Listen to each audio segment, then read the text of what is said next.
In September of 1964, an old farmer named Walter Briggs walked into the front office of Delta Cotton Growers, carrying a brown envelope under his arm. It was not a fancy envelope. It was not typed.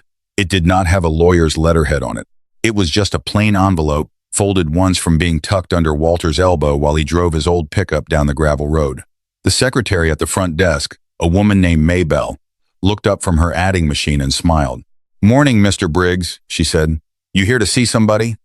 Walter took off his hat and held it against his chest. "I'm here to deliver an invoice," he said. Maybelle blinked. An invoice was not the kind of thing people like Walter Briggs usually brought into that office. Delta Cotton Growers sent invoices. They received invoices from seed companies, chemical suppliers, trucking firms, equipment dealers, and labor contractors. They did not usually get invoices from 70-year-old farmers who lived beside the East cotton fields and drove a truck that rattled like a bucket of bolts. Still, Maybelle took the envelope. Inside was one sheet of paper. The numbers were written by hand in blue ink, neat and straight. At the top, it said, Walter Briggs Route, 3 Miller County, Arkansas, Bill 2, Delta Cotton Growers. And then there was one line, Bill W. Weed Control Services by Goose Flock, April 1959 through September 1963. Total due, $12,860. Maybelle stared at it for a long moment. Then she laughed. She tried not to, but it came out anyway. A small laugh at first, then a bigger one. She took the paper into the back office and showed it to Harold Whitman, the new operations manager. Harold read it once, then he read it again. Then he leaned back in his chair and laughed so hard he had to take off his glasses. "Goose Flock," he said. "This old man is billing us for geese?" He thought it was a joke. He thought Walter Briggs had finally become one of those local characters people talk about at the feed store. The kind of man who spends too much time alone, starts naming fence posts, and believes the whole county owes him money. Harold should not have laughed. Because to understand that invoice, and to understand why Walter Briggs stood so calmly in that office while everyone else laughed, you have to go back 5 years. You have to go back to the spring of 1959. You have to go back to a cotton field in Arkansas, a broken fence line, and 27 hungry geese that did not know they were about to become the best weed crew Delta Cotton Growers ever had. Walter Briggs had lived beside those fields almost his entire life. His father had raised cotton before him, and his grandfather had raised cotton before that. But Walter never owned much land himself. He had 12 acres, a small white farmhouse, a barn that leaned a little to the left, and a pond behind the pecan trees where his geese liked to sleep at night.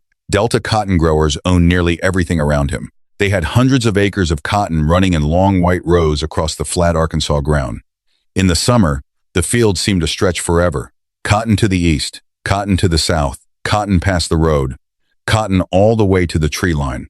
The company was proud of its size. They had tractors, trucks, storage sheds, scales, and a gin that made noise day and night during harvest season. Men in town said Delta Cotton was the future. Big acreage, bigger equipment, modern chemicals, fewer small farms, more production. Walter had heard all that before. He did not argue with it. Walter was not the arguing type.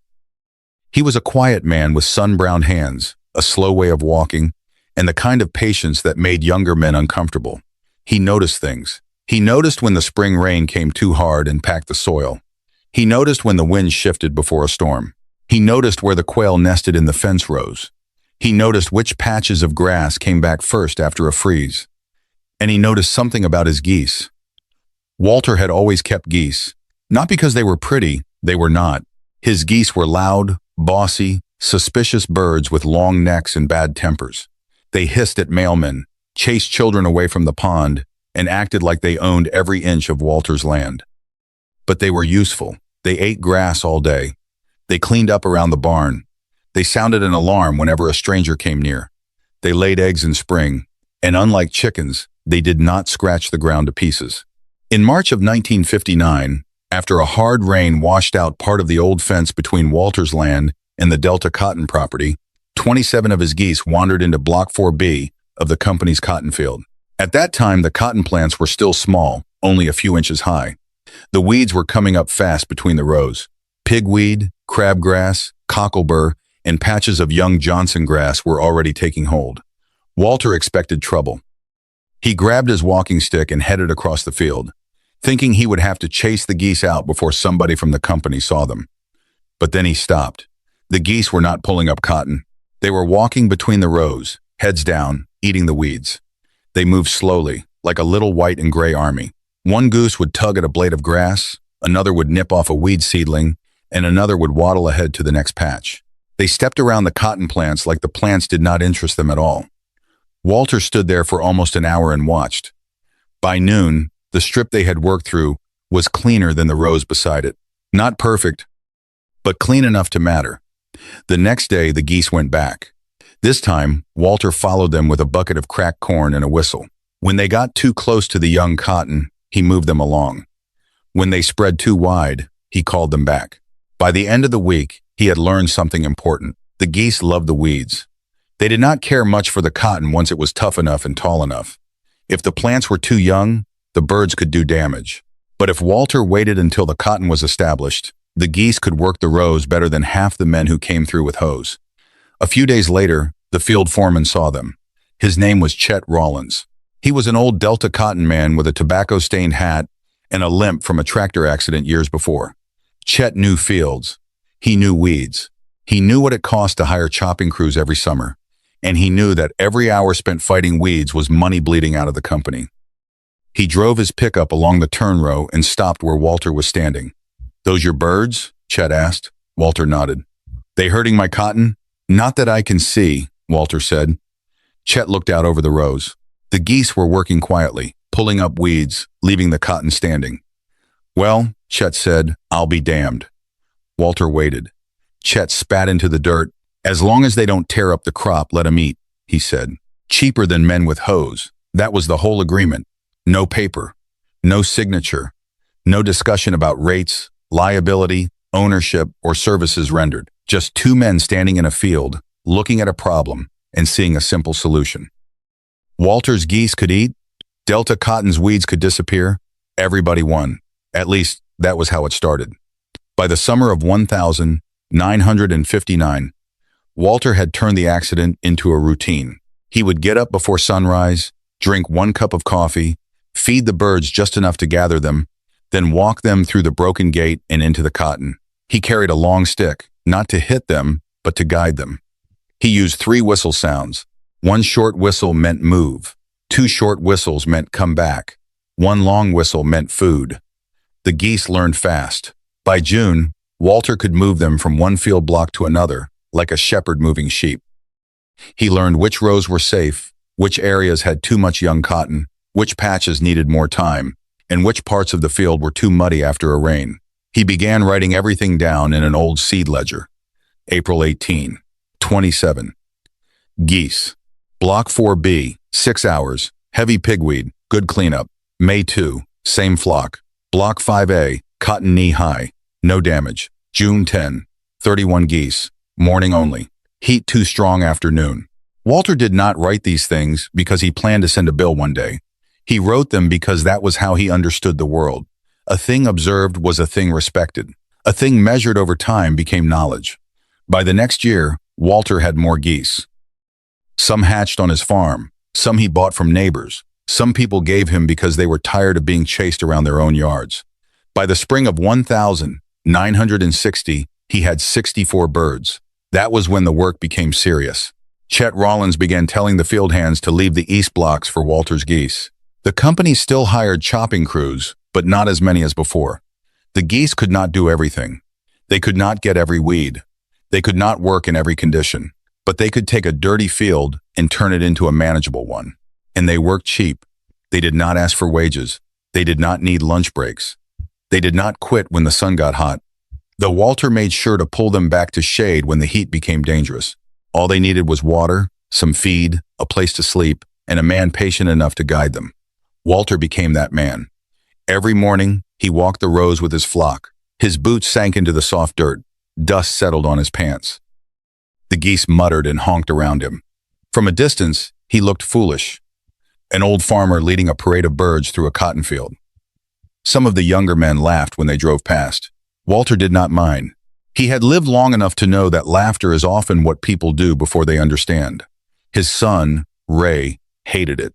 Ray was 28 in 1960 and worked part-time at a hardware store in town. He loved his father, but he thought the geese were embarrassing. "Daddy," he said one evening, watching Walter mend a gate with wire. "You know folks are talking, right?" Walter twisted the wire tight. "Folks always talk. They're calling you the goose man." Walter smiled a little. "I've been called worse." Ray shook his head. "You're out there every morning like some kind of circus act. For what? Delta Cotton ain't paying you." Walter looked toward the fields, where the last light was turning. "The cotton leaves silver. They're not paying me yet," he said. Ray frowned. "What does that mean?" Walter did not answer right away. He just reached into his shirt pocket and pulled out the little notebook where he kept his figures. "It means work has value," he said, "even when nobody is smart enough to see it the first time around." By 1961, the flock had grown to over 100 geese. Walter built a bigger night pen near the pond. He set up low wagons with water barrels so the birds could drink when they worked far from home. He cut wooden markers for each field block and made a rough map of Delta Cotton's east acreage. He tracked which areas needed 2 passes, which needed 3, and which ones could be skipped if the weather stayed dry. This was no longer a few birds wandering through a broken fence. It was a system, a strange system maybe, an old-fashioned system certainly, but a system all the same, and it worked. The east fields looked cleaner each summer. The chopping crews spent fewer days there. The company saved money, though nobody in the office connected those savings to Walter Briggs. On the books, it looked like better timing. It looked like improved cultivation. It looked like lower weed pressure. It looked like luck. The truth was walking through the rows on orange feet, honking at grasshoppers. In 1962, Chet Rollins retired.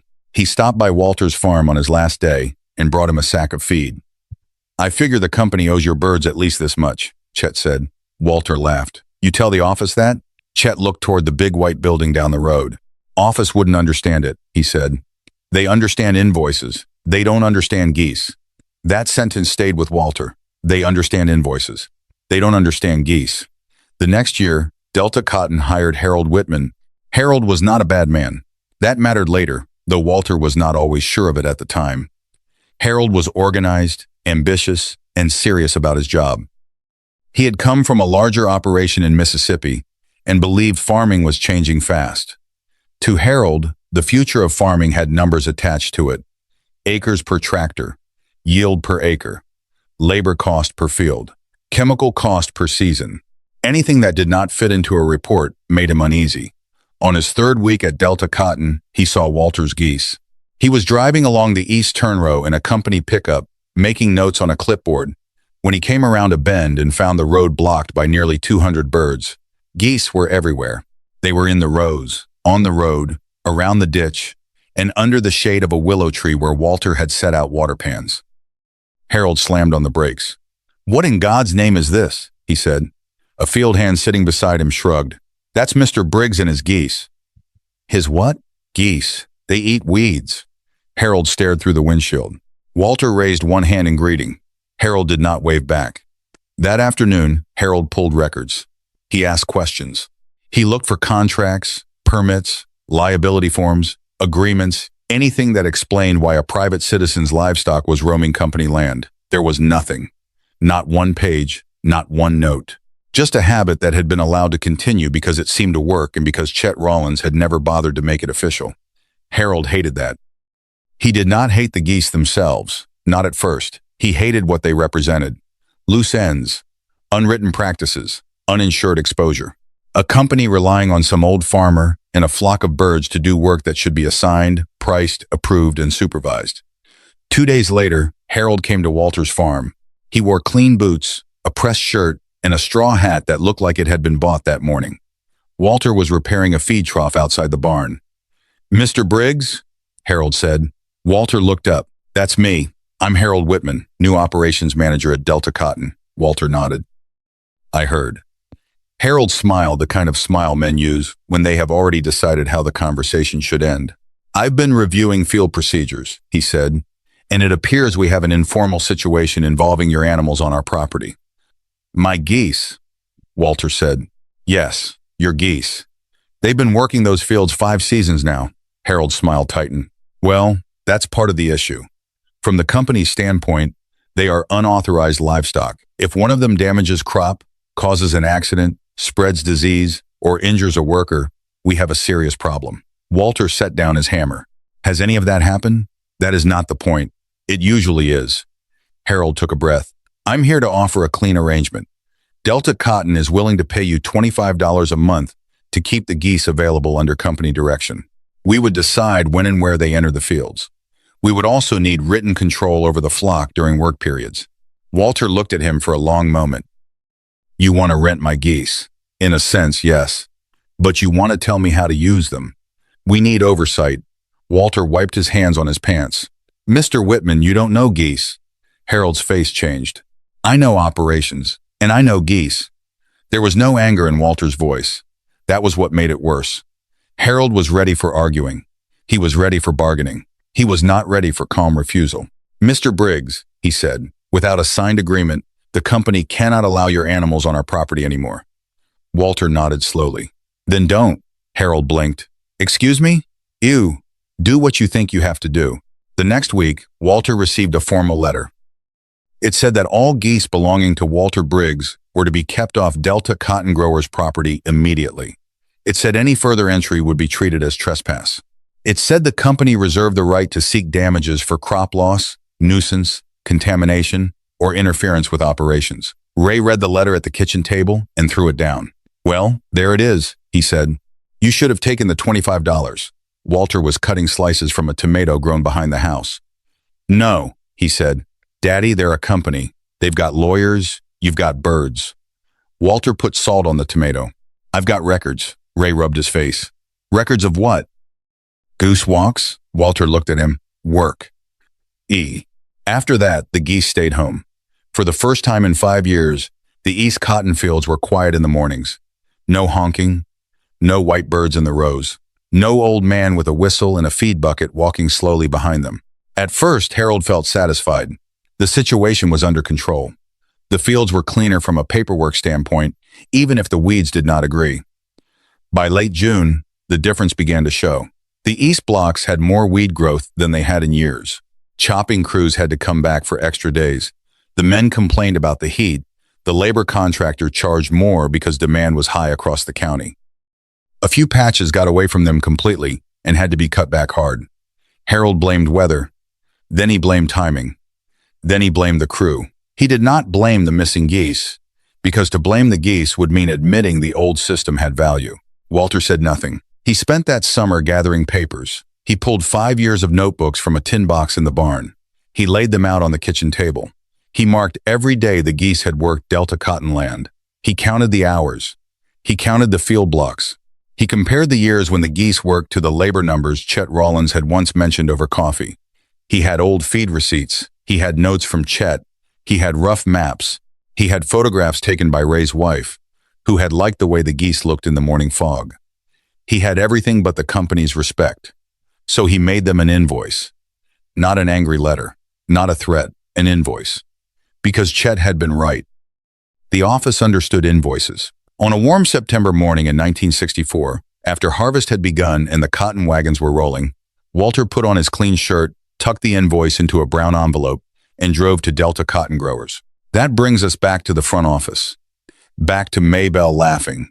Back to Harold Whitman leaning in his chair, holding the paper, amused by the idea that an old farmer could bill a company for birds. Harold walked out to the front room with the invoice in his hand. Mr. Briggs, he said, still smiling, I have to ask, is this serious? Walter put his hat on the chair beside him. It is. You are billing Delta Cotton Growers $12,860 for weed control services performed by geese. Yes. Harold looked around as if hoping someone else would appreciate how funny this was. Mr. Briggs, those were your animals. We never hired you. You allowed the work. That is not the same thing. Walter nodded. No, it is not. That is why the number is lower than it could be. The smile left Harold's face. Walter continued. For 5 seasons, my geese worked your east fields. Your foreman knew it. Your field hands knew it. Your chopping crews were reduced in those blocks. I fed the birds, watered them, trained them, moved them, penned them, replaced them, and kept records. Your company received the benefit. Harold tapped the invoice. This is absurd. Walter reached into his coat pocket and pulled out a folded map. I thought you might say that. He laid the map on the front desk. Maybelle stopped typing. The map showed Delta Cotton's east acreage divided into blocks. Each block had marks beside it. Dates, numbers, notes. Walter placed a notebook beside it, then another. Then a stack of receipts. Then photographs. Harold looked at the pile. What is all this? The work, Walter said. The office was quiet now. Walter opened one notebook. The 14th of May, 1961. 112 geese. Block 6C, 7 hours. Heavy crabgrass along irrigation ditch. No cotton damage. Crew skipped that block the following week. He turned the page. The 3rd of June, 1962. 146 geese. Blocks 3A and 3B. Morning work only. Heat too high by noon. Weed pressure reduced enough that Chet canceled 2 chopping days. Harold's jaw tightened. You can't prove those savings. Walter looked at him. No, but you can. That was the first moment Harold understood that Walter was not confused. The old farmer was not guessing. He was inviting the company to check its own books. Walter gathered the papers and said, "Come with me." Harold almost refused, but pride made him follow. Men like Harold did not like being challenged in front of secretaries. They walked out of the office, across the gravel lot, and down toward Walter's farm. Ray was waiting near the barn, arms crossed, looking nervous. He still thought his father had gone too far. Walter led them past the pond, past the night pen, and into a long shed he had built from scrap lumber and old tin. Inside, the air smelled like hay, feathers, and feed. On one wall, Walter had hung 5 years of field maps. On another, he had nailed feed charts and breeding counts. There were wooden tags for each group of birds. Red tag, blue tag, yellow tag. Each flock had been trained to move together. Harold stood in the doorway and stared. This was not a hobby. It was not a few animals wandering loose. It was a working operation. Outside, the geese were gathered in the shade, nearly 200 of them, bright-eyed and restless. Walter stepped out, put 2 fingers to his mouth, and whistled once. The flock lifted their heads. He whistled twice. They moved toward him in a wide, noisy wave. Ray stared at them like he was seeing them for the first time. Walter opened a gate and walked them toward the edge of an unused field beside his property. The geese spread into a line and began feeding almost immediately. They moved through the weeds with steady hunger.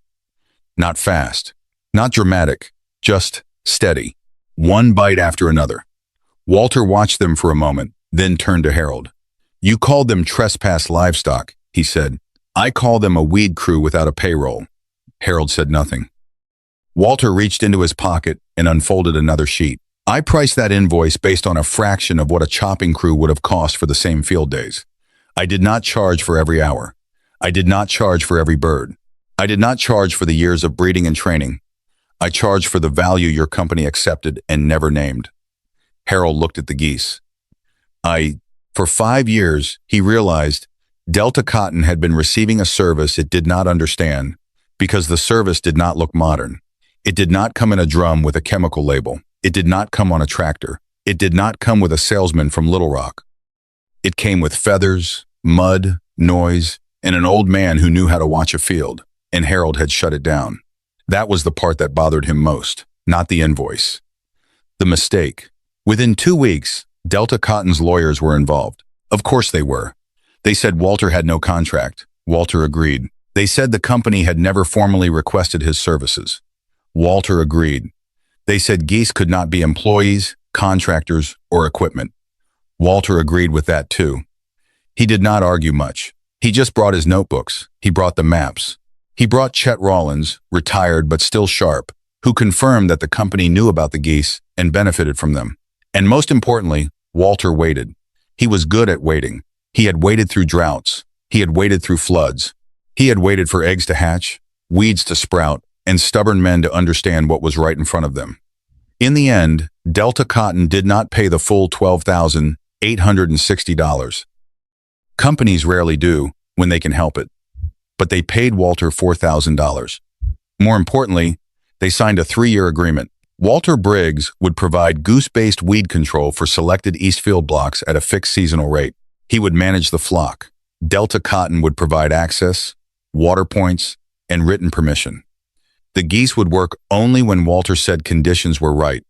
Harold framed it as an experimental low-cost weed management program.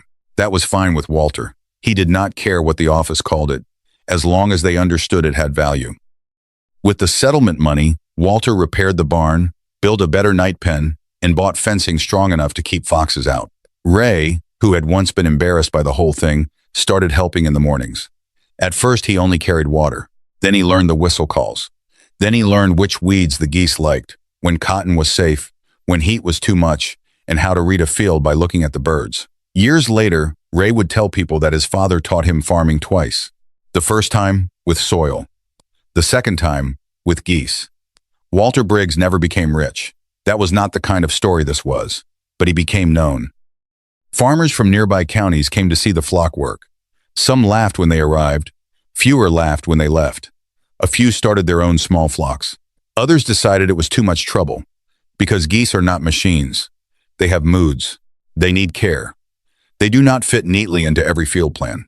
Walter never claimed they did. He only claimed that value can wear a strange shape. Sometimes it has feathers. Sometimes it honks. To quote, sometimes it waddles into a cotton field through a broken fence and shows a man what everyone else has been missing. For years, a copy of the original invoice hung in Walter's barn, tacked to a post beside the feed chart. Weed Control Services by Goose Flock, April 1959 through September 1963. Total due, $12,860. Ray kept it there after Walter passed, not because of the money, because of the lesson. A company can count wages, fuel, chemicals, and yield. It can count acres and hours and bags and bales, but it can still miss the worth of something standing right in front of it, simply because that thing does not look like business. Delta Cotton saw birds. Walter Briggs saw workers. Delta Cotton saw trespass. Walter saw partnership. Delta Cotton saw an old man walking through a field with a noisy flock behind him. Walter saw a system that turned weeds into feed, feed into labor, and patience into profit. That is the thing about farming. The land is always speaking, but it rarely speaks in numbers first. It speaks in patterns. It speaks in seasons. It speaks in small signs that only patient people notice. A row that stays cleaner. A bird that eats the right weed. A field that needs fewer hands than it did last year. A cost that disappears so quietly nobody remembers to ask why. Walter Briggs asked why. Then he wrote it down. And when the time came, he sent the bill. Because work is still work, even when it waddles. And value is still value, even when the people in the office laugh before they understand.